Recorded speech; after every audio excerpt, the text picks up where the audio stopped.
We're Bison! We are impacted!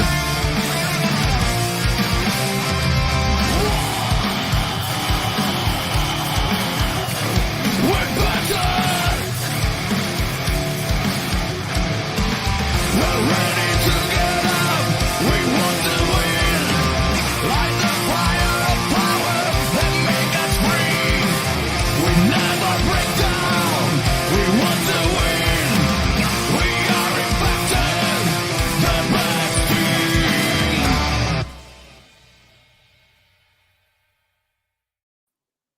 Hello and welcome to episode 36 of Impacted, coming to you live via the Total Nonstop Impact Network on YouTube and Twitch. I'm your host Bison, and today I'm joined by the TNI-UK team of Simply Steve and the Joe-ker. Hello chaps, how are we doing today? Very well, thank you. How are you? Yeah, I'm good. What about you, Steve? How about yourself? Yeah, we're all good this end. Cheers. We are good. So as you can see, guys, I am still in my office at work. So there's still lots and lots of work going on at my home at the moment. We are getting closer and closer to it being finished. So I will be back in the man cave very, very soon, I'm sure. What about your weeks, guys? How have you been? Pretty quiet week for me. Yeah, pretty quiet. That's really all I can say, really. A bit of quiet week, is it, brother? What about you, Steve? You been up to much? Yeah, like for me, the start of the week was pretty busy because it was one of those where like everything was just catch up, and you had like so much from the last week that hadn't got done, and it was like, oh god, I've got to get everything done. So the first few weeks was just like packed, but then the last few days have just been like, I've got nothing left to do now. I've got to say, we've had a couple of really good articles from you boys with regards to WrestleBuddy, haven't we, .com? So we've had a couple of really good articles coming about over. Definitely been very impressed. And Joe has been on Cloud9, I think, with all of his comments and retweets and God knows what else has been going on with regards to talents that he's mentioned in his fantastic article that we had with regards to the reinvention of the X division. I think it was a absolutely, well, it was a two-parter, so it was fantastic, and it was great to see. I think one of our friend of the show, Jake Christ, he made some comments and shared it around, which was great. In fact, he gave you a thank you, buddy, if I remember rightly, Joe. So that was really nice from Jake.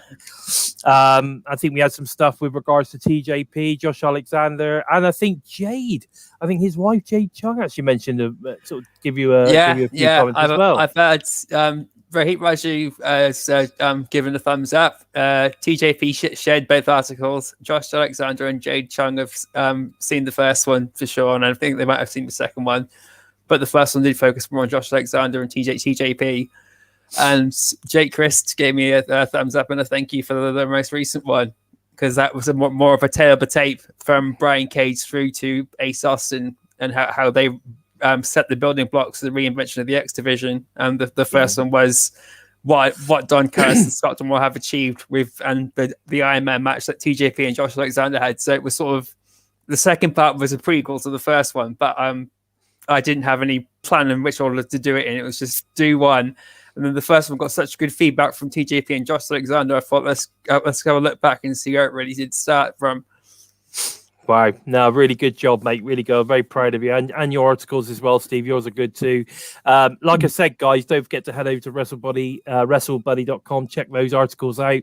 The guy's been busy doing some great stuff with regards to Impact Wrestling. There's not many sort of kind of companies out there now or websites out there like to sort of kind of push the Impact content. So it's great to see WrestleBuddy doing that. So and it's original content as well. We're not just regurgitating stuff. This is content which is based on Joe's and Steve's thoughts on how they see the divisions or what's going on within Impact Wrestling TNA as a whole.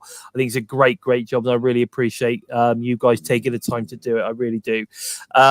What I do want to do though is I just want to give a little shout out to my beautiful daughter, who is currently watching us on YouTube. So I promised her that I would mention that. That's Boomer Bison. She is out there right now, and I believe that Son of Bison is also watching briefly. Now, I don't know whether he's going to watch all of it because he's a bit of a gamer, is Son of Bison. He is getting himself stuck into Roblox and all the other fantastic games as well that they get on. So we got Boomer Bison out there. Love you, darling.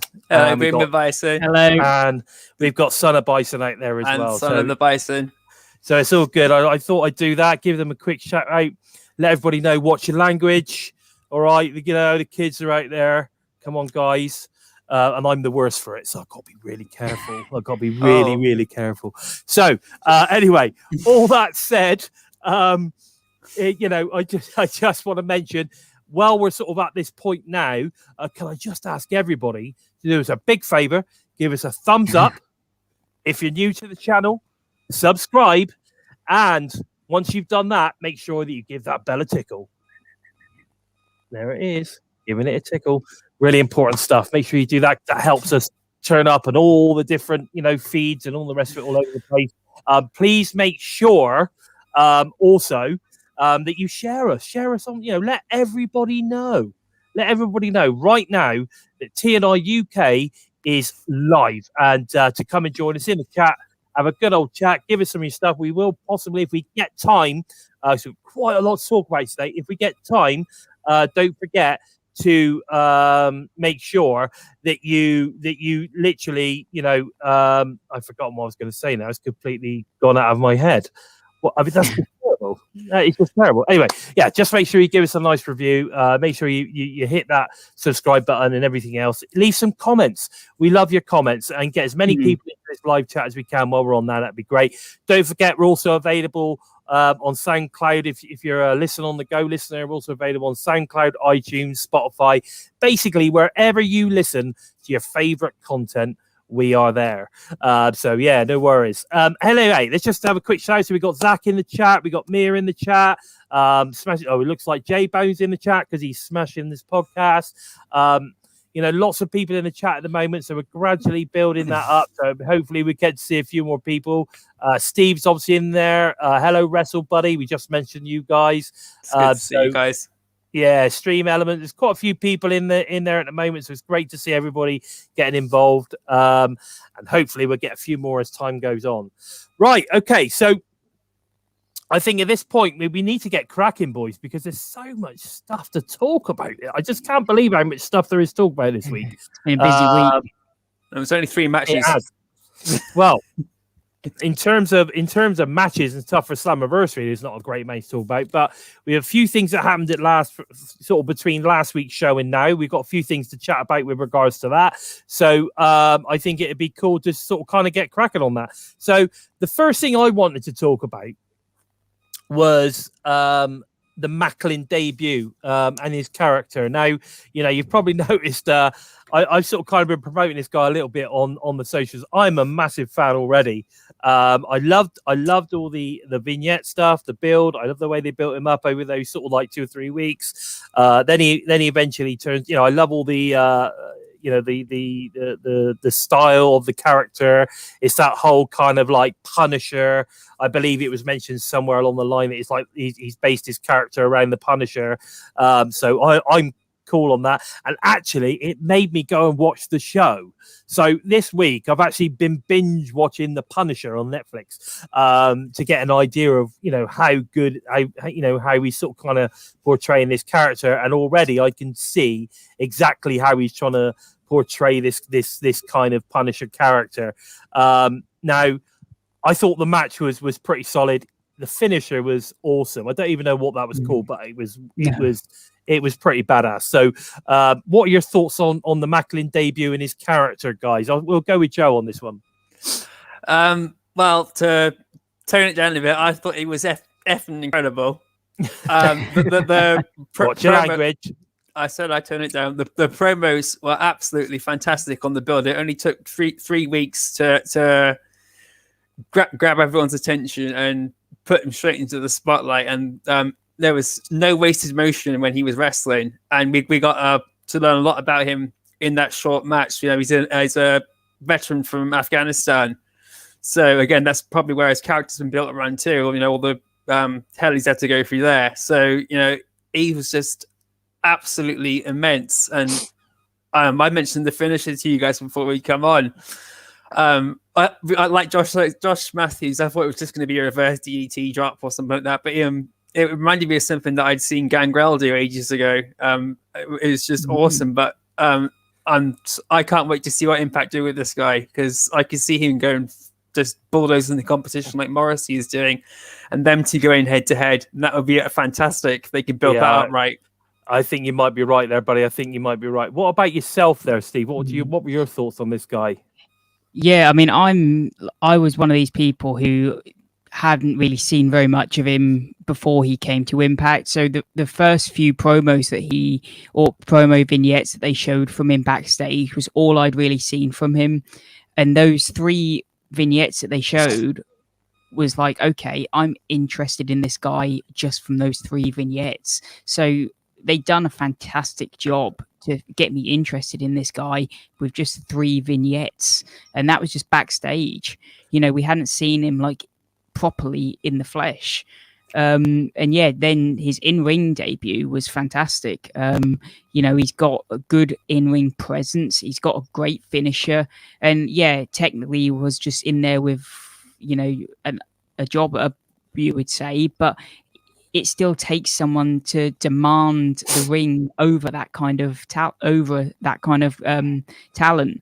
But yeah, I felt this was a great way to showcase him. And yeah, who knows? I mean, there's been talks maybe that now Deonna has gone in the direction away from Kimber. Maybe she could have MACLIN and someone else as her new backup. No, I don't see that happening. No, I think I don't see it, but it is another option.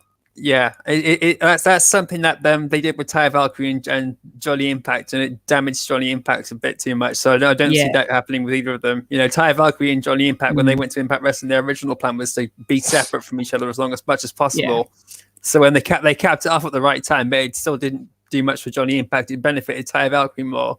And Deonna Pratt has just proven that she doesn't need anybody else by her side.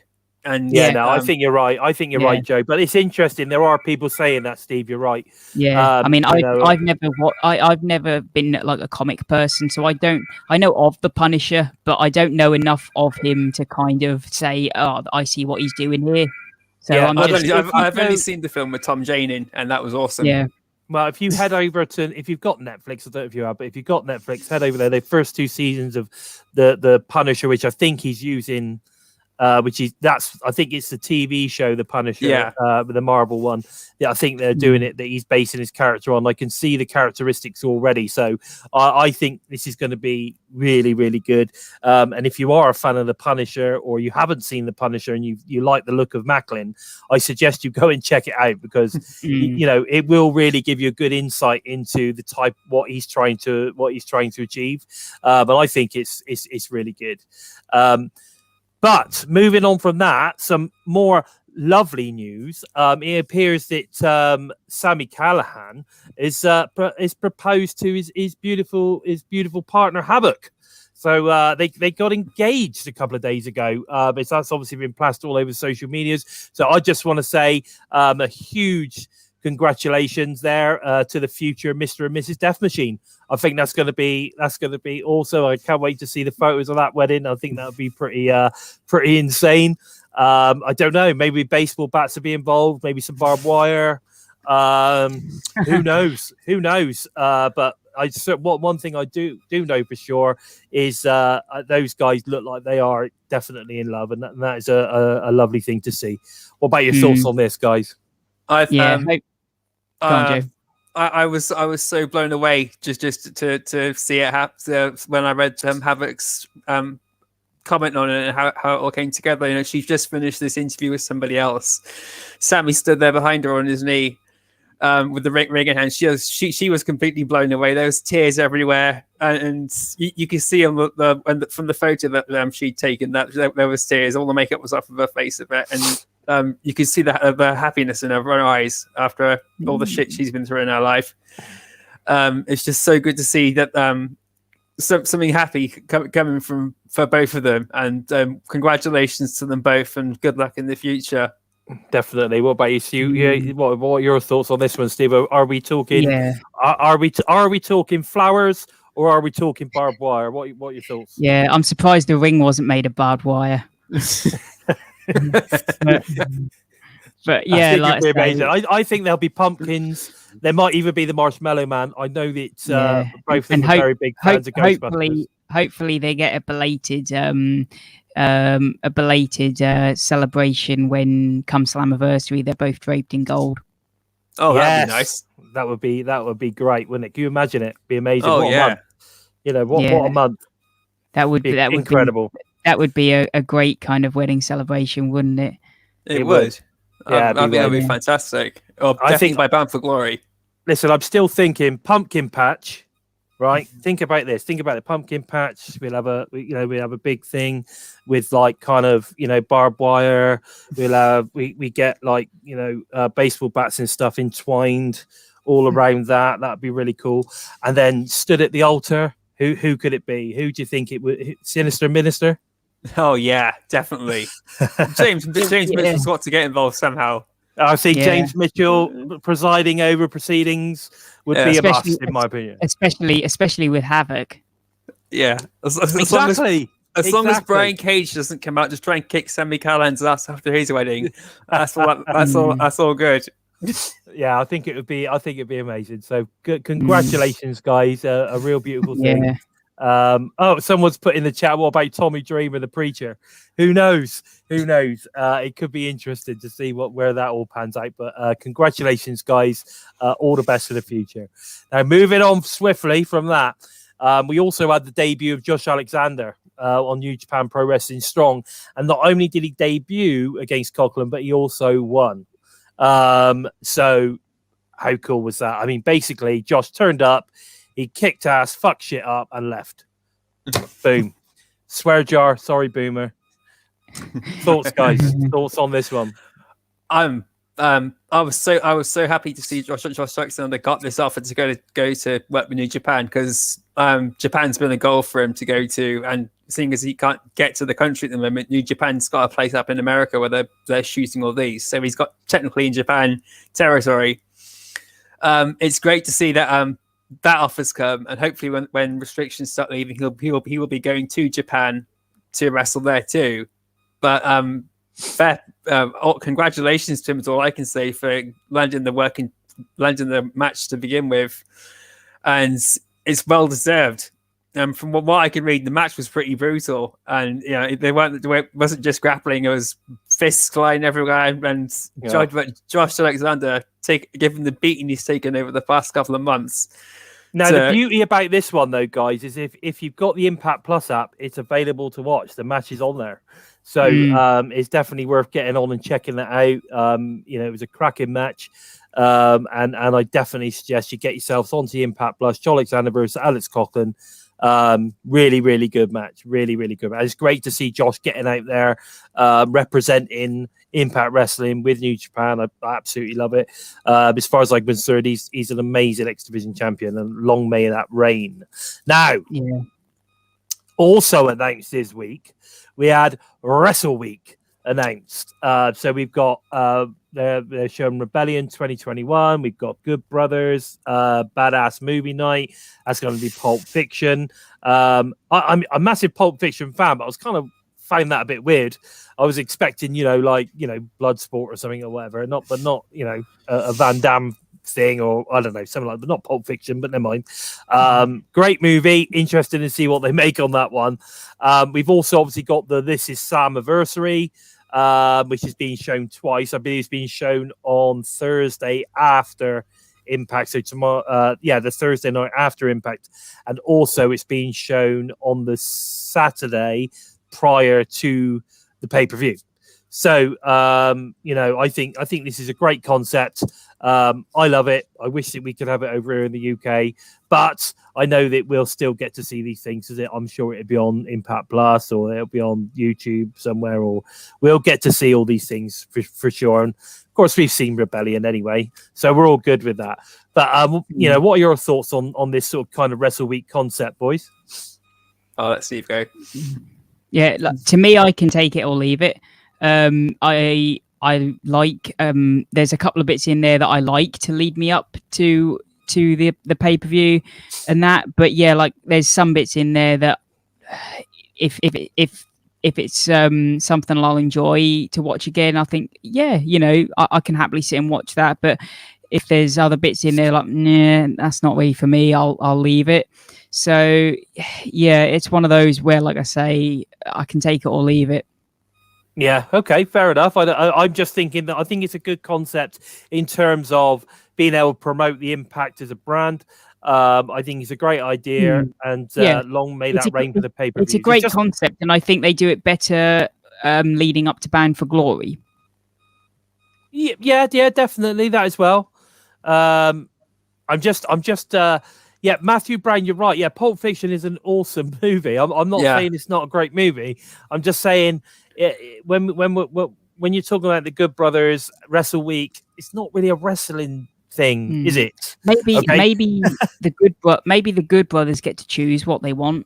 Maybe it's just something they wanted to watch. I don't know, but it is a great film without doubt. It's one of my favorites. I love Tarantino. I'm a big Tarantino fan, so I love all that stuff. So we're all good. Okay, now one thing else I just wanted to mention, just quickly, I forgot to mention it during when we were talking about Josh Alexander. I've also seen a recent promo from Josh, basically calling out Davey Richards, etc. Davey Richards was doing some open challenge thing, and it looks like Josh is accepted. So we're going to have Davey Richards and Josh Alexander at some wrestling promotion in the US. Interesting, very interesting that we're getting that one. I noticed there was a little jab at the end of his promo along the lines of, "You've no-showed me twice. If you no-show me again, we'll know why." I thought that was cool. I know that Davey's famously been a bit of a no-show, some independent gigs over the years. I know Ethan Page has been quite vocal about stuff like that. And yeah, so interesting to see how that turns out. Let's hope Davey turns up for this one. Okay, so talking about the Good Brothers, obviously they're also making a return to New Japan Pro Wrestling Strong as well. So we've got that going on as well. And I'm not sure when that one is. I mean, is that next week, or I'm not sure on the dates on that one. Does anybody know? I think it might be next week. Okay. I know it is pretty soon, because Scott D'Amore was on about the possibility of the reunion of the Bullet Club, because Kenny Omega's going to Japan soon as well, so it's all like interlinking together. So you've got Kenny Omega going to Japan, and the Good Brothers are going to Japan. So something's definitely coming up. It's either going to be next week or the week afterwards. That they're all. So that's great, because again, we're seeing this partnership between Impact and New Japan. It's really flourishing. I think it's a good thing to see. So that's really good. We also had the advertisement, I guess, of the Impact pins coming soon. So we saw that we've got Christian Cage, we got Brian Myers, we had the Good Brothers.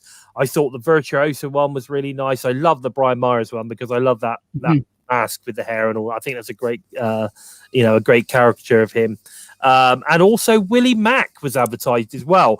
So I think that's pretty cool. So not only have we had the trading cards recently, we're now starting to get the pins. It's very interesting that this is the second time that they've released something and Christian Cage has been involved. Interesting stuff, yeah. But I think it's because Christian Cage, at the end of the day, was a very, very popular character when it came into TNA back in the day. And who knows, maybe there is a possibility we may see Christian turn up. Maybe it's Slammiversary. Who knows? Maybe. And he is Christian... using his TNA theme, isn't he?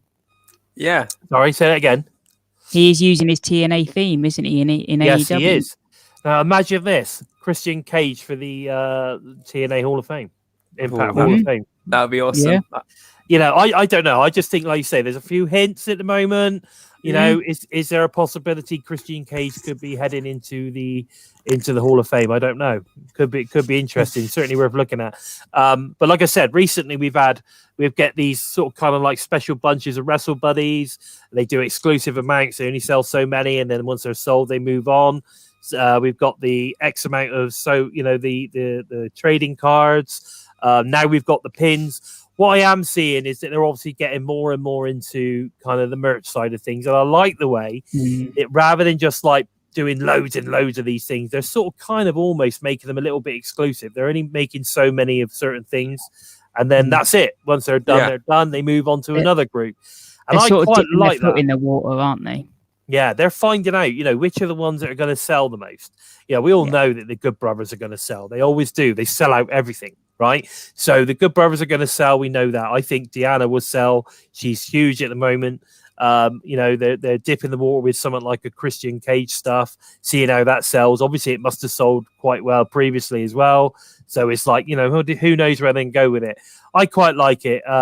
Mia, I agree. I think Don West would be fantastic. Maybe Tenay as well, but Don West certainly would be great for the Hall of Fame. And like I said, who knows? Maybe a Christian Cage, James Storm. There's so many amazing candidates that could go into the Hall of Fame this year, without doubt, or in future years. Pete Williams. Definitely. Mickey James. Maybe even Mickey James. Who knows? Maybe, the lure to get Mickey James in was to get her in that Hall of Fame as well. Who knows? I mean, there's loads of different reasons why people could be coming over to Impact Wrestling, as well as they clearly got a bit more money to spend these days as well. But it's good to see that they're really getting involved in the merch now. They're really selling lots of stuff, and everything seems to be selling out. Sorry, excuse me. Everything seems to be selling out, which is fantastic to see as well. Now, the next thing I wanted to talk about quickly was the Myers and Sam Beale storyline. Now, I'm loving this, right? I think this is one of the best storylines going on Impact at the moment. What do you think about that, Joe? I think it's a quite a surprising swing in character from Brian Myers. He's gone from a really, really serious, heavy heel to now someone that's more comical, but he's still he can still get nasty if he needs to. But it's just shown Brian Myers can adapt really quickly, and that they're giving him that creative freedom that he's been longing for, and he's taking full advantage of it. And it's really good. It's going to really help Sam Beale as well. It's really putting him into the center stage in the spotlight now, and there's clearly something going to be brewing up between him and Jake something.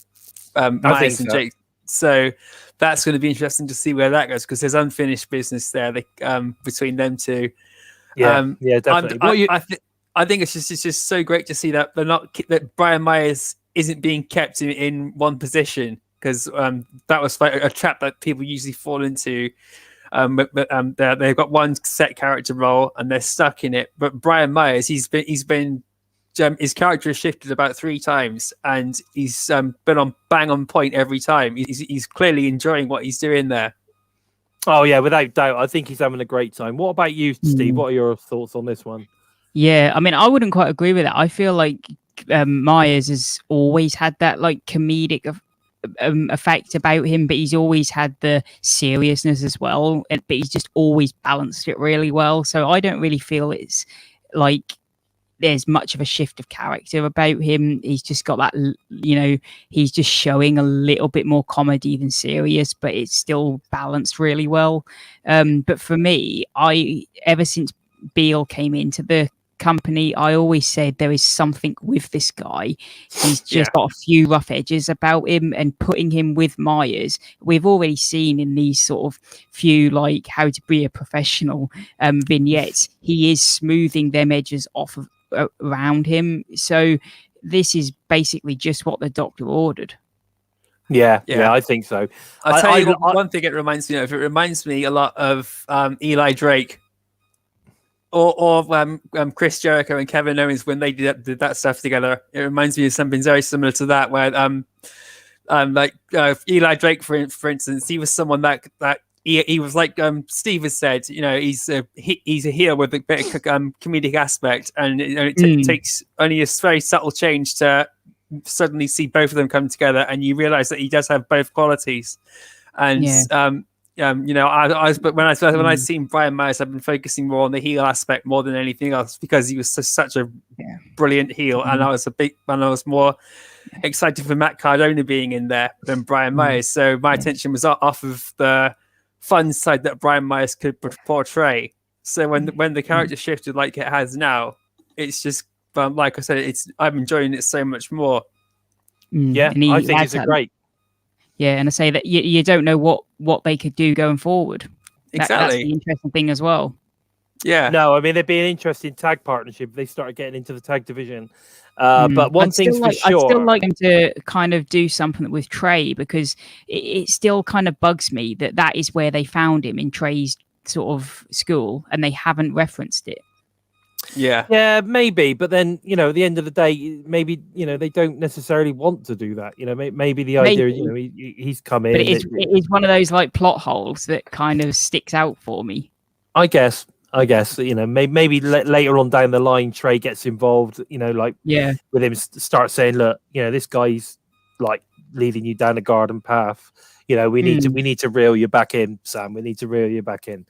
Who knows? Maybe. I mean, there could be something like that. Maybe that pans out. But what I do know is that I look forward to seeing what's going on with Myers and Sam Beale every week. These are gold, these moments. I think it's a really good storyline at the moment, and probably it's probably the storyline that's got the most interest at the minute. I think personally, we then. We also last week we had sort of kind of a couple of backstage segments, but one of them, which I thought was great, was the Kira Hogan and Tasha Steelz, where they were sort of kind of speaking to people about how famous they are and everyone knows who they are and all that kind of stuff. We then get the whole Mickie James garbage bag hint. Now, I've seen mixed feelings on this. We've got the whole kind of like, oh, that was a diss to me. That was a diss to Mickie, blah blah blah, and I'm like, it really isn't. It's it really isn't, because we got it. We also got it referenced later with the firing of Don Callis. So, it's basically a dig at the Up North brand. Basically, let's take a dig wherever we can. That's what it is. It definitely wasn't a dig at Mickie, and it was more of a like, cannot believe that they did this to you, Mickie, kind of thing. So yeah, if anything, it was a show of respect for Mickie James and backing her up. Exactly. But it was, I'm interested to see where it goes, and I actually still think, after seeing some of the reactions on socials recently to comments that Deanna's made and stuff like that, I think we could see a return of Mickie James at some point. Yeah, and there was a couple of things. There was a couple of things that happened on NWA as well recently that. Because like, first of all, I thought that it is a dig at like what WWE did. They're throwing shade at WWE more, but then recently on NWA, because they still have a slight relationship with AEW, don't they? Yes.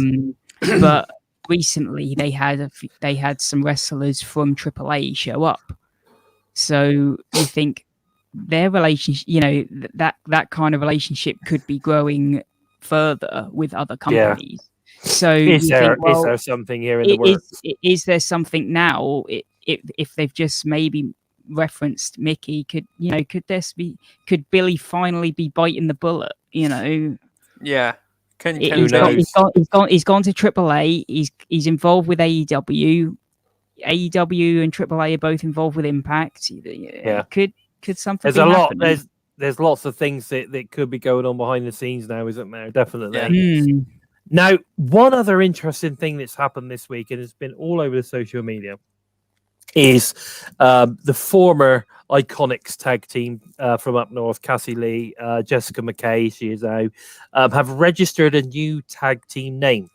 Now, they've used in the same sort of kind of like double I at the beginning, but the name that they've registered is The Inspiration, which I think is a really cool name. And I actually thought, for them, a real cool name could have been the Influencers, again with double I at the front, and then that potentially could have incorporated possibly It's All About Me to Neil Dashwood in with a new group, the Influencers. But again, there's no reason why there couldn't be a faction called the Influencers, and the Inspiration is part of that faction, along with Tenille Dashwood. I mean, I don't know.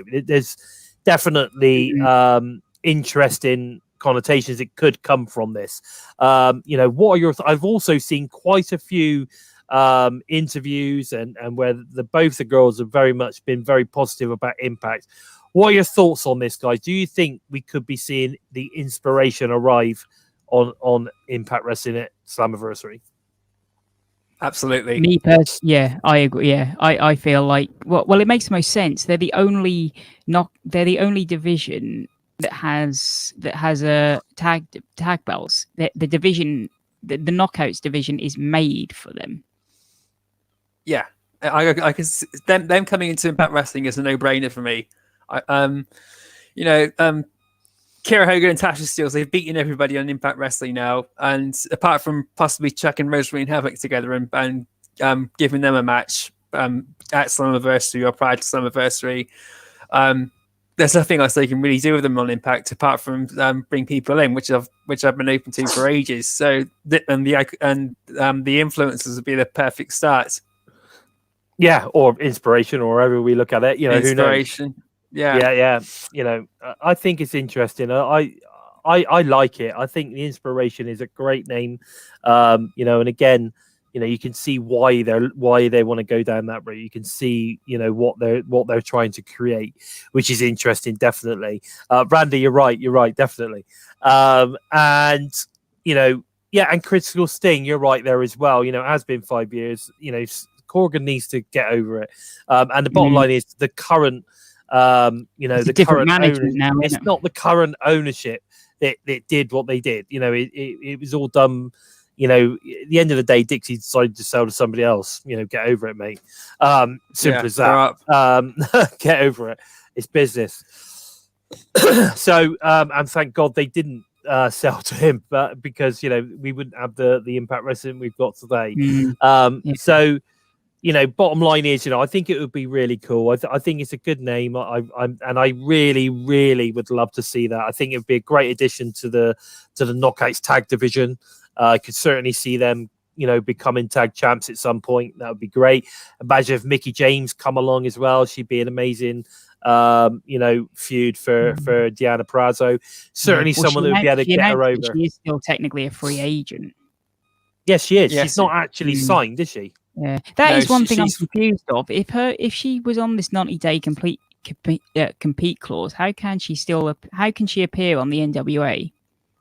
Because she's not in the ring. She's not on the program, but she's not actually wrestling in the ring. Okay. So it's a no compete clause. It's not you can't go to somewhere. It's just, but if you do that, it's more frowned upon by Vince McMahon if you go to somewhere else while you're on the 90-day no compete clause. But when I've got no example off the top of my head of anyone else. But Mickie James, she's not in the ring. She's building up a relationship with other people to get herself across somewhere else now, rather than wait for the 90 days to be up and every opportunity be gone. You know, Eric Young did the same, and the Good Brothers did the same when they were getting knocked off of WWE. But as they were heading out, they got their relationships and everything sorted out between Don Callis and Scott D'Amore and Impact Wrestling and New Japan. And look how quickly we got the Good Brothers as soon as they finished with the WWE. I mean, think about this. Okay, now imagine this. So last year at Slammiversary at midnight of you know, the day of Slammiversary, we get the announcement that the Good Brothers have come to Impact Wrestling. You know, that probably upped the buy rates quite dramatically. Just imagine if they, and that obviously they were a tag team. Just imagine they did exactly the same with the influencers. Like at midnight, awesome. They announced a big announcement coming at midnight, and the announcement is that the inspiration has arrived at Impact Wrestling. How, you know, I don't know. I just think it would be really cool. I just think it'd be a real cool moment. It'd be great for them too. With a male tag team the previous year, and then this year we do it with a female tag team. But it also shows how important the tag team division is to Impact Wrestling. Yeah, exactly. You know, and I think that's a great thing. I mean, like I said, they've been public about the fact that they wanted to stay together as a team. So why not? I think the same as the Good Brothers. They wanted to stay together. That's what they there wanted aren't going to be many places they can stay together as a team in wrestling in general, other than Impact. Yeah, I just think it would be an interesting thing to do. It'd be very interesting to see how that pans out. But yeah, so I mean that's pretty much the thoughts there. Now, the last thing I want to talk about before we get stuck into tomorrow night's preview and everything for tomorrow, including BTI match as well. We've got 3 matches currently announced for Slammiversary. We've got Moose versus Saban, which we know where this match has come from. It just seems a bit weird, considering how against all odds ending. That Moose was screwed over, so you would have thought that they would have that maybe it would have been Moose. I don't know, but anyway, or at least Moose, Sami, and Omega. But we know that it's not going to be that now. So we've got the Ultimate X, which is going to be Trey versus Ace Austin, Josh Alexander, obviously is the champion, Chris Bay, Rohit Raju, P.E. Williams. And then, of course, like I said, we've got which is great, the return of Ultimate X. Very excited for that one. I know a lot of people were hoping it was going to be the King of the Mountain with the hints. I got a funny feeling that's coming. That's still coming, but might be a Bound for Glory. And then we've got the main event, which is obviously Kenny Omega as the Impact World Champion versus the ultimate anti-hero, Sami Callihan. Now, for me, as much as I'd like to see Moose in this, I'm happy that Sami is getting this opportunity. I think he deserves it. I'm rooting for Sami all the way. I want him to bash Kenny's skull in, and I want him to walk away with what belongs to us, that Impact World title. And then I want to see Moose versus Sami Callihan, later on down the line. Maybe not Bound for Glory. Maybe give Sami a little bit longer. Maybe we can Moose, gets his, title shot again. It's Hard to Kill, the start of the new year, and then basically Moose has got a good year of being champion. I don't know. I just think that I'm excited for Sami. I think it's going to be a great match. I hope that we don't suddenly start seeing loads of stipulations and stupid shit going on. I don't mind it becoming a hardcore sort of kind of Sami style match, but I don't want to see people being added into it or anything like that. It's Sami versus Kenny. Boom. Let's get it done. Let's bring that title home, Sami Callihan. What are your thoughts, boys? On the main event? On all of those, all of those matches, what you think? We've got 3 matches to talk about. What are your thoughts? Okay, then Joe, do you want to go first then? Okay. First of all, on the Ultimate X match, I am over the moon that the Ultimate X is coming back. I was hoping for King of the Mountain, but I can see that being Bound for Glory now, most likely, or possibly even Hard to Kill next year. But the Ultimate X coming back. More people were calling for that in general over the last 12 months or so. So their wish has been granted, and you got so many guys in there that can have been in the Ultimate X before and have absolutely shone out like crazy.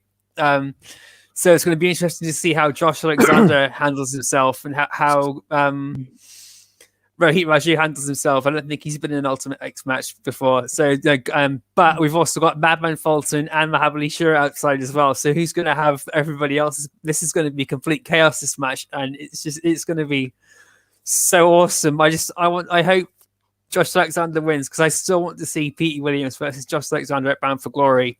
I definitely want to see that down the line at some point. They still have to have that feel good moment of the year match, like Jordan Grace and Jazz at the start of the year. Who knows? Maybe that'd be good. Moose versus Chris Sabin. I'm really interested. That I'm surprised this come around. I forgot that Chris Sabin had his leg injured by Moose. I just thought he was just they had no idea what to do with him, so he was written off TV for a while. But he was still on the credits, so obviously he was coming back. But I just didn't know when. I thought he might even be going after Violent by Design or something. But this match is going to be awesome. People aren't. I can understand people are pissed about it. I'm not disappointed, and Chris Sabin, when he came out, he was on fire. You know, the shoes came off, so you know it's a serious. Yeah. The shoes are coming off. I think the important thing people are forgetting though is we've got several weeks now to build that though, haven't we? We've got several weeks to build, you know, what this was all about and find out a bit more about it. I think definitely. Yeah, and Chris Sabin is no slouch, and Moose. He wants to be tested. He says he's going to take everybody out, and he chickened out again. So Chris Sabin just said, "Well, bring it at Slammiversary if you've got the balls." So that's what's happened. And then going on to Sami and Kenny Omega, it's been a long time coming. Sami deserves this one-on-one match. If it's just Sami, Kenny Omega, and Don Callis in the entire match, and any interference gets disrupted at backstage or on the way down, that's fine. I'd rather it be Sami and Kenny Omega in the ring the entire time. You know, if like the Good Brothers come out or the Young Bucks come out, have like Eddie Edwards and Tommy Dreamer come out and beat the shit out of them and keep them backstage. But after this, I want Sami Callihan to win. No disrespect to Kenny Omega, but he is the enemy and he's part of the enemy. And now it's time to wrap up the Don Callis saga with Kenny Omega on the AEW Impact rivalry and get this relationship. I think we need to face the facts. Don Callis fears Sami Callihan. End of. That's just that's it. That's a fact. Don fears Sami, and it's time to wrap up Don Callis and Kenny Omega and start the AEW and Impact Wrestling relationship moving forward, because we still had like Britt Baker and Jenna Prazo possibly being a match to come, and so many dream matches. So many dream matches.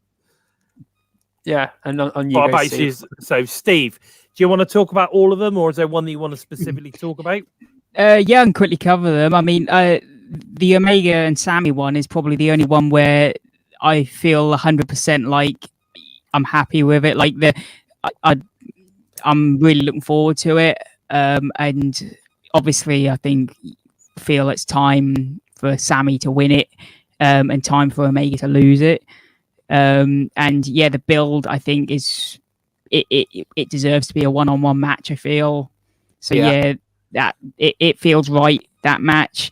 The X Division match, the Ultimate X, obviously everything about it feels great. I was a little underwhelmed with the announcement of the Ultimate X, with Rohit and Ace just sort of casually talking in the back, and Rohit saying, "Look, it's going to be Ultimate X." That was it. There was no sort of proper no real excitement. Yeah, it was just like talking in the back, like, "Oh, it's going to be Ultimate X this week." That was it. Well, maybe, but it was sort of kind of released on the socials, wasn't it? I know. They released it on the socials first. Yeah, I know, but someone like myself who wasn't on social media like until the start of this year wouldn't have seen that, you know. And you're watching the show, and you know it's sort of it's the first Ultimate X in just over 2 years, and you're like, that's how you're going to announce it on the show. I guess. But what about the Moose Sabin? Yeah, and the Moose and Sabin, like Joe said, I like this, the fact that they're finding a way to bring Moose away from the title picture, Exactly. and putting him with Sabin, who he took out at Under Siege. It makes a lot of sense, and I do wonder if he's going to then take Sabin out, and then maybe this is how we get Storm back and sort of save him a little. For me, it would have had a little more weight had we not seen Sabin come out in that 60-minute Iron Man match, because they're saying, "Oh, we haven't seen Sabin since Under Siege." When we did, he came out and stopped Josh from pile driving TJP a few weeks ago. Oh yeah, that's right. I do remember now. You've mentioned it. So yeah, you're right. So, I remember that as well. It was only a couple of weeks ago we saw Sabin. Yeah, definitely. Okay, so we've covered the three matches then. Hopefully we'll start to get a couple more in the coming weeks. Obviously we will. We might even see something turn up tomorrow night. Who knows? But talking about tomorrow night, well, let's get stuck into what's going on tomorrow. And we've got loads of stuff. I mean, the first thing we've got BTI, haven't we? We got Before the Impact. Now, the match that's advertised for that is obviously Decay, so Crazy Steve, Black Taurus versus TJP and Fala. And they're just calling him Fala now. I don't know if you noticed that on the promo. They're not calling him Falabat. They're just calling him Fala. So interesting, that we're getting something there. I think my issue with this is that I think they're getting TJP and Fala ready for a bit of a push as a tag team. But again, it means that probably Decay are going to lose. Now, this bothers me. You think? I think I get the feeling what Decay are going through is what Violent by Design were going through a few months ago. And then Violent by Design were like, right, we're going to have to change plan. And then we saw a new Violent by Design. And I get the feeling all these losses for Decay are on purpose. And they're then going to sort of go back and kind of into the undead realm and sort of like say, right, what we were doing wasn't working. Let's go back with a new plan. Yeah. And of course, we've now saw that from, last week on Impact, it was made clear that Rosemary and Havoc are now a tag team. So we've got a female tag team. And obviously Havoc is now part of Decay. So we've got the female tag team for Decay, and we've now got a male tag team for Decay. I still think that there's somebody else that needs to come into this. And, I honestly thought it was Brian Myers. I'm flabbergasted. There was a couple of stories from like the Iceman that went nowhere. Like they've put a curse on him and he's sort of changed like the death thing, and that went nowhere. Exactly. So it's almost like they started something but decided to go in a different direction. Yeah. So I don't know. It's all swerves, really. The Iceman and it's not all going to be guaranteed to happen. It's all swerves to get you guessing what's happening next. So it keeps it fresh and it keeps it original. But I agree. I think Decay losing this match isn't going to do them any favors. But I think TJP and Falaba are finally getting pushed back into the tag team division because TJP is clearly not being involved with the X division anymore for now, which is fantastic, really, because we need more new faces going after Josh Alexander, and Falaba has needed some direction for a very long time. I really am disappointed that Decay have to be the ones to take the fall for this, but then there isn't anybody else out there who can. It's funny because I think it potentially would have been Triple XL if they were around. I believe it was AC Romero that had the COVID, wasn't it? So that's why Triple XL have been around a little bit. Which again, I feel like they take far too many pins. Someone's got to take the pin. Yeah. Everyone can't win all the time. So somewhere along the line, they are. You've got a lot of put together tag teams, and they are a tag team with a name. They're becoming the new Reno Scum, sadly. Yeah. Decay or Triple XL? No, Triple XL. Yeah, possibly. But like you said, I mean, somewhere along the line, you have to have a team that loses. Otherwise, nobody's going to win. No. But I mean, the bottom line is that they're effectively, I can see a push coming for TJP and Falabat, and it would be great because I honestly thought that the first time they were together, they were heading to become tag champs. It was be them or Swan and Mac that we're going to be next. It's interesting. It's interesting. I think they were due to win it, and then I can't remember what happened. Something plan changed. Something happened. As usual, plans change. And it was a shame because I think they'd make great tag champs. Now, once that's all said and done, we then obviously head into tomorrow's Impact Wrestling matches that we've got. Now, we don't know what story enhancements or whatever it is that we're going to get. But what we do know is that we've got 4 advertised matches at the moment. I'm sure we'll probably get an impromptu one added in as well, like we normally do every week. But, the matches that we've got at the moment are interesting. Now, the first one I want to talk about is we've got Rohit and Shira versus Petey and Trey.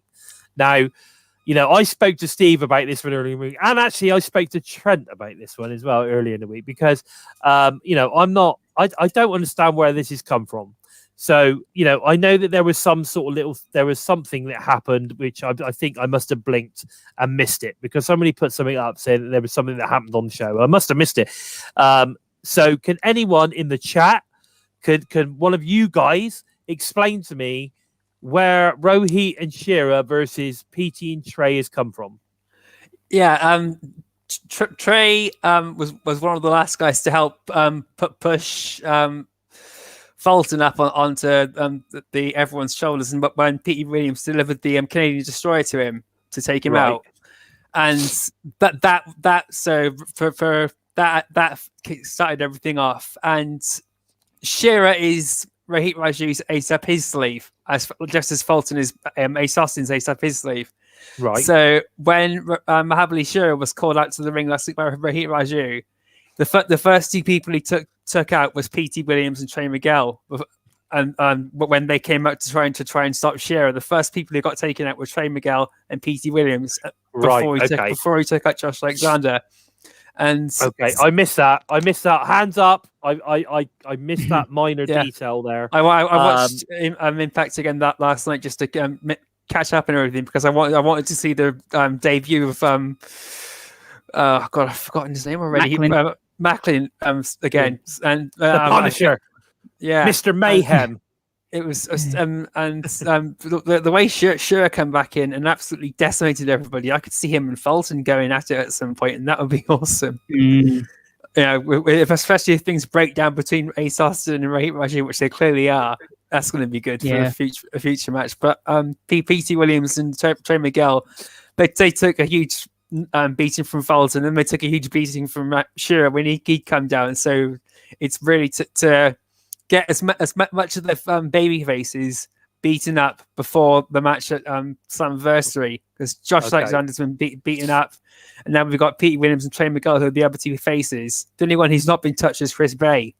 And that's Bay one that I've got in the back of my head, because he's not been involved at all. So you wonder he's going to be pretty fresh come Slammiversary if they keep it up at this rate.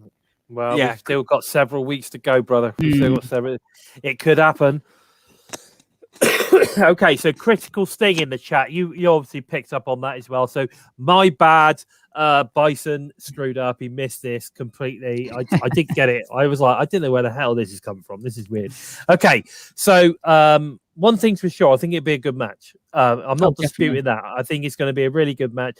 I've actually liked some of the stuff we've been getting from Shira lately. Even his promo work is obviously improved. His English is improved for a start, so that helps. But no, I think all is coming together. I mean, Petey and Trey. I mean, come on, the dream team. The end of the dream team, mate. Come on, both of those are incredible X Division wrestlers. Anyway, I think that they'll make a great tag team. So I don't have any doubts on that one.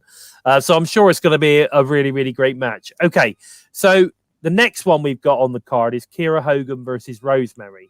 Now, obviously, this one's come about based on the fact that we've now got obviously Rosemary and Havoc as a tag team, and we've got obviously Kiera and Tasha Steelz. Now I believe there's another match with Tasha Steelz coming up the following week. I believe, I'm not sure, but that's what I'm on the impression.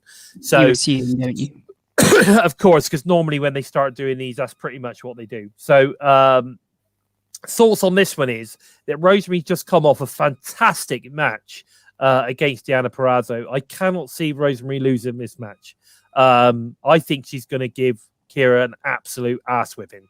As much as I love Kiera Hogan, and I think Fire and Flavor are a fantastic tag team, I think Rosemary's going to absolutely kick her ass. What are your thoughts on this one, Joe? I really hope Rosemary does win this match, but I think given the arm injury she's had from Deonna Purrazzo, I think she's coming in at the weaker of the two. But should Havoc be at her side, then that might be a bit of a game changer. Or if Havoc comes out during the match to help to be in Rosemary's corner, that will add a bit of a difference maker. But this match is going to be awesome because Fire and Flavor have just been so entertaining since day one, since they came together. And Kiera Hogan's not had a singles match for a while. It's been Tasha Steelz versus Jordan Grace and Tasha Steelz versus Rachel Ellering recently, and so it's going to be good to see Kiera Hogan on her own again, still being the big mouthpiece that she is in the ring, and the chemistry between Rosemary and Kiera Hogan is awesome.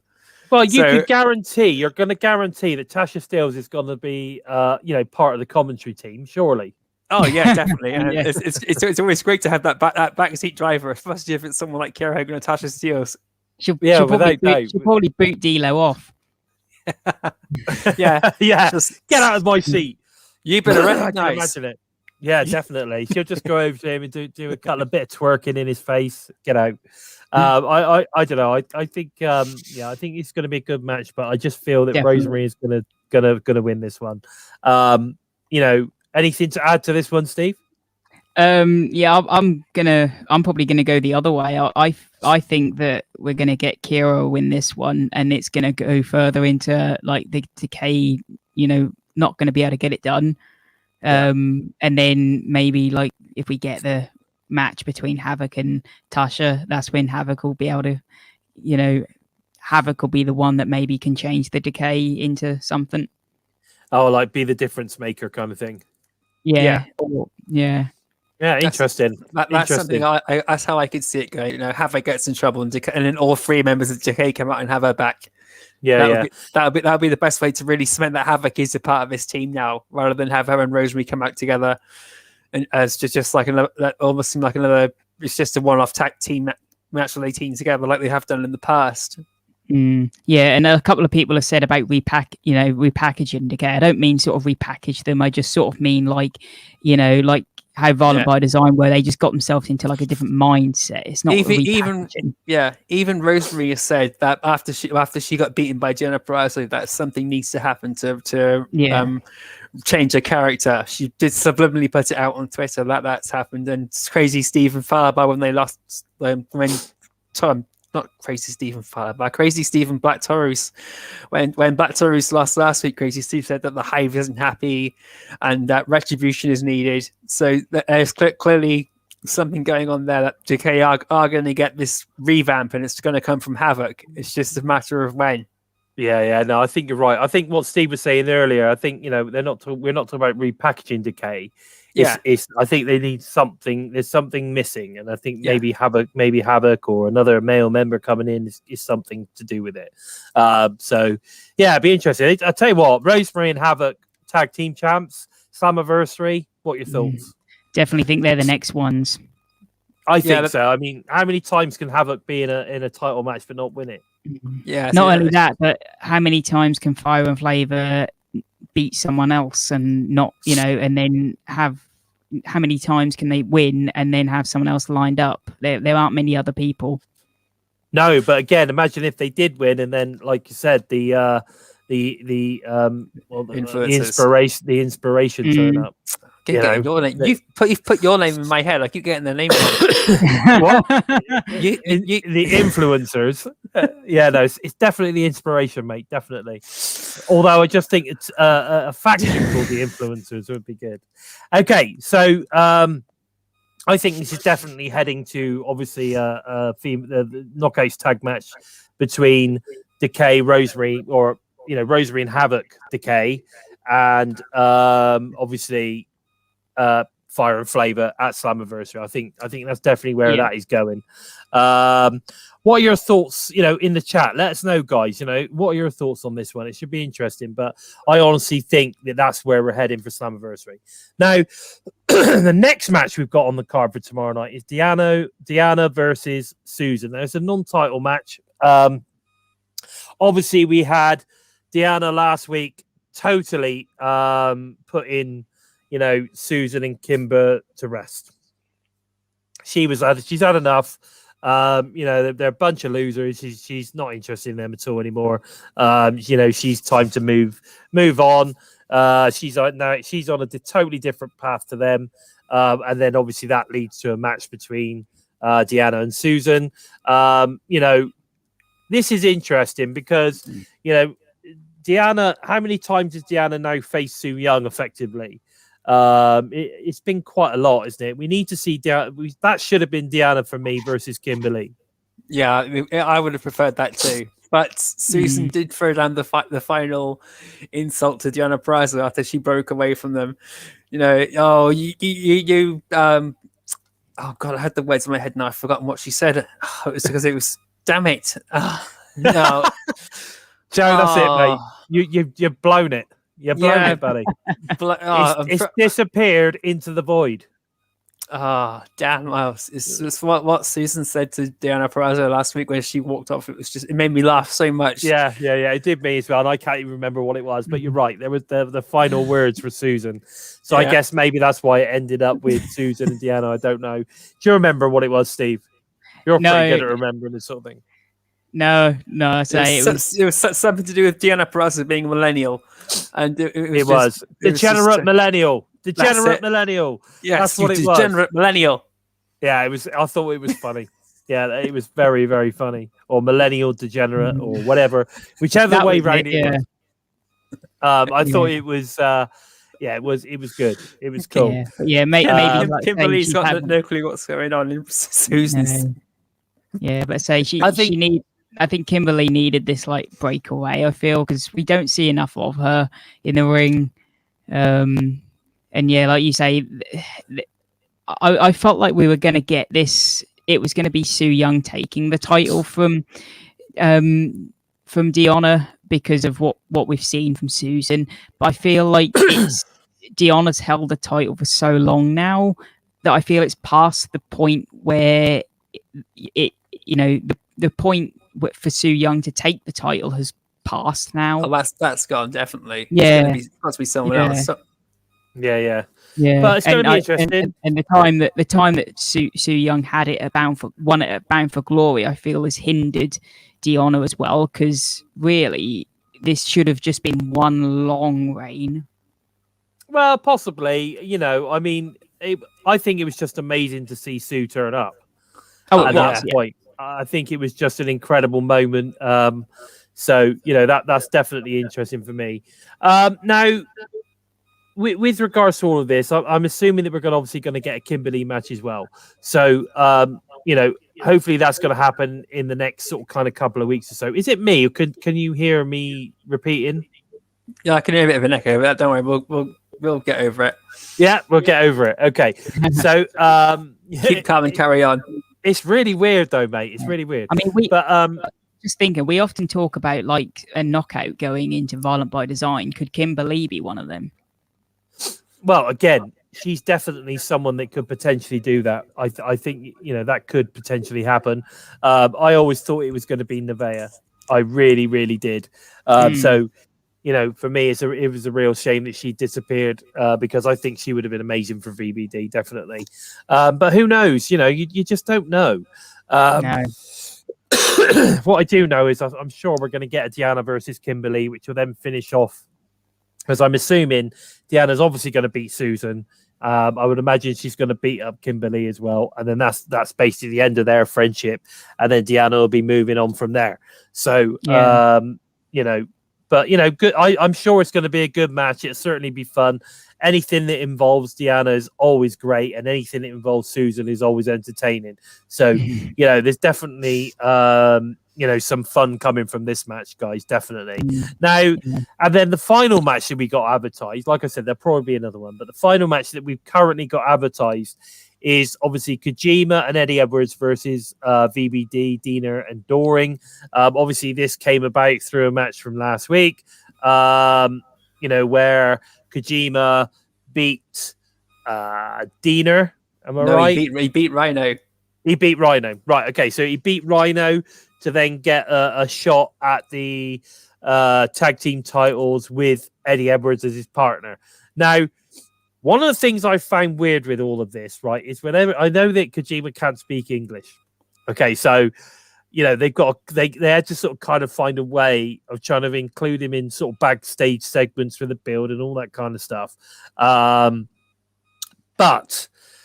every time we cut back, to him and Eddie at the back, all you get is Kojima just sort of kind of jumping up and down and getting warm and doing all this, and Eddie is sort of kind of like just like egging him on and patting him on the back and all that kind of stuff, giving it being his cheerleader. Is it me, or do you think that's kind of weird? I've got no comment. I enjoy just seeing them working together. So backstage in the ring, it's going to be awesome. And I really don't have much else to say. And I don't think Eddie Edwards and Kojima are going to win this match. It's too soon for Bison to lose the title still for me. Okay. And I was expecting this match to be at Slammiversary rather than this week. So I was a bit let down when we were told all night we don't know this match is coming. We don't know when this match is coming. And then when Josh Matthews and D'Lo Brown are running up the night, this match is coming next week before the match has even started. Although no, they ran it up after the match had ended. So yes, the match had ended. But even when the match had ended, we thought it might be coming possibly Slammiversary, but it's coming next week. So it's a bit of an anticlimactic finish there. But then there's nothing saying that Rhino and Eric Young aren't going to get involved. And the match is going to get pushed to Slammiversary with an extra stipulation in, which would be awesome because I'm going to be honest with this one. I think Hakeem's right, to be honest. I think that Eddie, the Kojima Eddie thing is almost a filler. So VBD can get another win under their belt. Moving forward, we get a bit of a feud. Maybe, at the next set of tapings or whatever, Finjuice might turn back up again, and then we're going to end up with Finjuice versus VBD. Because at the end of the day, like Finjuice didn't lose in a match to VBD. Yeah, they lost at the end of a real hard felt match where it was all of a sudden they turned up, shoved a cup, and they get a pin. I don't know. They do have interest in coming back as well. Yeah, I think we're going to see Finjuice versus VBD for Slammiversary. That's my thoughts. I'm down with that. I agree, Hakeem. I just hope that we do see them because we've only got a few weeks until Slammiversary, so they haven't got much time to for Finjuice to turn up and sort of build a match. Because we've still got 3, possibly 4 weeks. It's 3 weeks. I think just 3 weeks. 3 weeks, yeah. 3 weeks. We got 3 weeks. We've got a set of tapings. There's another set of tapings in there. I think I'm pretty certain that we're going to see Finjuice turn up at some point, and get that. But they could have easily sent a couple of things from Japan over. Yeah, are Finjuice actually in Japan? I think they are. Which is they've gone. They took the titles back to Japan when they won them, so I think that they are back in Japan for New Japan Wrestling now. Yeah. And even if they weren't, it wouldn't have taken much to sort of just send a video on how they were feeling after they lost the titles. It would have. Yeah, we've had it. They did give a package. I think literally the week after, stating that they will be back for those titles. I'm pretty certain of that. Yeah. So I'm assuming we'll build to Slammiversary. That's gonna be a great match. Finjuice are great. They are, yeah. Yeah, and VBD are obviously gonna win, which will then validate them as a pretty badass tag team. Will it be Diener and Doring, or will it be Rhino and Doring taking it at that point? Who knows? Or will Eric Young be back at that point? Could it be Eric Young? Who's one of the tag partners? At the end of the day, there's the VBD rule now. Yeah. So it could be any one of them. Any one of the four. Could it be Diener and Eric? Who knows who's gonna be VBD for the tag champs at that moment. That could be very interesting because obviously you'd have EY just barking all the orders at Diener. Yeah, without doubt. That's what we're seeing at the moment. Every time Diener gets in the ring, he's like popping out, getting a bit of advice from Eric, and in the ring he gets again. So we've been seeing that already, haven't we? So possibility of EY returning at Slammiversary again, another return in ring action this time. But this time with Diener in his corner. I personally think it would be Eric Young and Doring. Yeah, I don't know because we've still not got clarification on if it'll be 100%. I'm going to say it'll be Rhino and Doring. yeah, you're right. What's this? Yeah, you're right, Zach. You're right. I think maybe next week. We know that we know Trent on the weekly flagship he's got a bell. Well, he did have a bell. Currently, I believe he doesn't have a bell anymore. But maybe we should get a swear box. Maybe we should get. I was going to say, just put a penny in the jar. Yeah, should we make? I think I'll make one up for next week. We'll get a penny jar, and every time somebody swears, I'll be. Yeah. Every time someone swears, swing a chair at me. But definitely, be watching the chat as well. Anyone who puts one in the chat. Yeah, we'll call it Bison's Got Kids box. How about that? Bison's Got Kids. I like it. But so it's it's very interesting. I think how a lot of these things are going to pan out. I think all 4 of those matches are probably going to be pretty damn good. And like you say, yeah, I think maybe it's going to be a bit more promo heavy this week from the likes of say, maybe MACLIN, maybe W Morrissey, because there's nothing with regards to him on there until. I mean, I can't see MACLIN debuting and then doing nothing the following week. So there's got to be something involving him, I would imagine. So it's going to be interesting to see how that sort of kind of like pans out. I'm looking forward to the show. I'm really looking forward to that tag match on BTI. So I hope everybody else is as well, because I think that's going to be great. I mean, have you got anything else to add, lads? Because to be honest with you, I think that's pretty much it for today. Yeah, I want to know what everyone's reactions are to Morrissey's promo work. I mean, I think he's absolutely killing it as far as promos are going. He did another awesome interview last week, and I'm just it's just like, where the hell has this been for all these years? So guys, let me know what you think of Morrissey's promo work, because I think he's absolutely nailed it since he's come to Impact Wrestling. He was a good talker at the company up north when he was on his own, and now in Impact Wrestling he's got that freedom back again, and now he's just absolutely blown it away. I think so. What do you guys think? I think you're right. I'm a massive fan of his so far. I like what they've done with him. I like what they've done with MACLIN. I think the way they brought these guys in has been fantastic. Morrissey is a star. The guy he's got definitely big time written all over him. So it is, again though, from me, we have to be careful because it's been made very clear that he's not a multi-year signed talent. So we have to be a little bit careful that we don't sort of kind of push him and then he just disappears. And that's why they're putting him in feuds with like Willie Mack, like Rich Swann, sort of slowly building him up bit by bit, just to sort of test the water with him. Yeah. I've seen an interview with him a couple of weeks ago, and this is the sort of route he's happy to take. He's happy to come in and test the water now that he's signed with Impact Wrestling. And in the future, he's looking to eventually go on and take on guys like Moose and Sami Callihan. Those are guys on his bucket list to take out and take on. Yeah, definitely. But he said he's happy to work with guys like Rich Swann, work with guys like Willie Mack, and show everybody that he is different from what he was, and he is a better version of himself. He's definitely that. I mean, Christ, look at the guy. He's an absolute beast.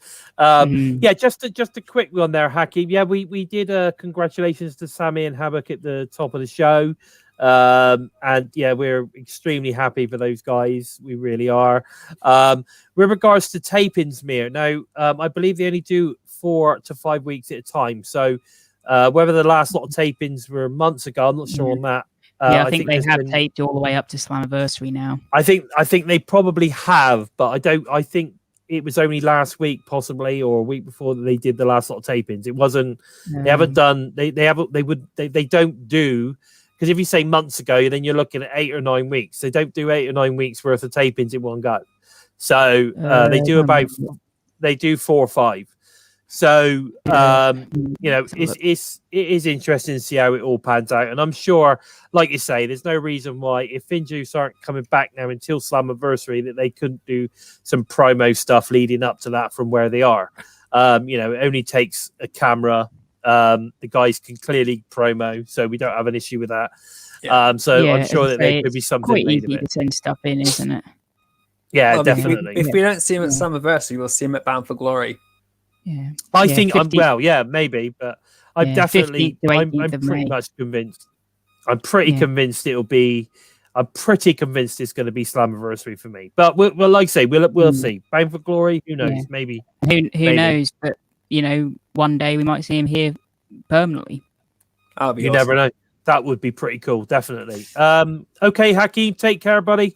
Have a great rest of your work day. Take care. Just a quick one while Hakeem is still there.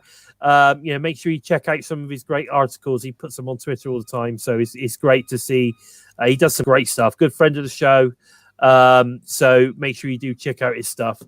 So, but I think that's pretty much it for today, guys. I think we can round that one up. It'd be pretty good. So can I just say, obviously we still got many people in the chat at the moment. Please don't forget to head over to the TNI Patreon. Also, make sure you watch tomorrow night's TNI Flagship Impact live review directly after show. Obviously, that airs on Twitch and YouTube, so make sure you check that out. We've got all the TNI shows also available to listen to on the go. So we got because there's a lot of people out there that are very more into sort of kind of listening on the go to their podcasts and stuff. So we are available via SoundCloud, Spotify, iTunes, basically wherever you listen to your favorite shows. We're there. Just make sure you subscribe. You hit the you hit the bells or give the bell a tickle.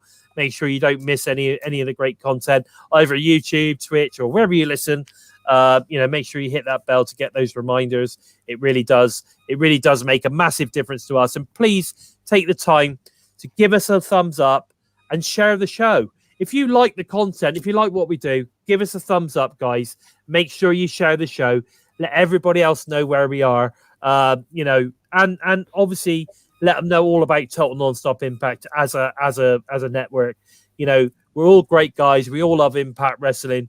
And we love you guys getting involved, in the show as well, which is also great for us because, it makes a big difference to us when we see loads of you in the chat. We absolutely love it. So it's really great to see, so that's really good. So where can we find you on the socials, Joe?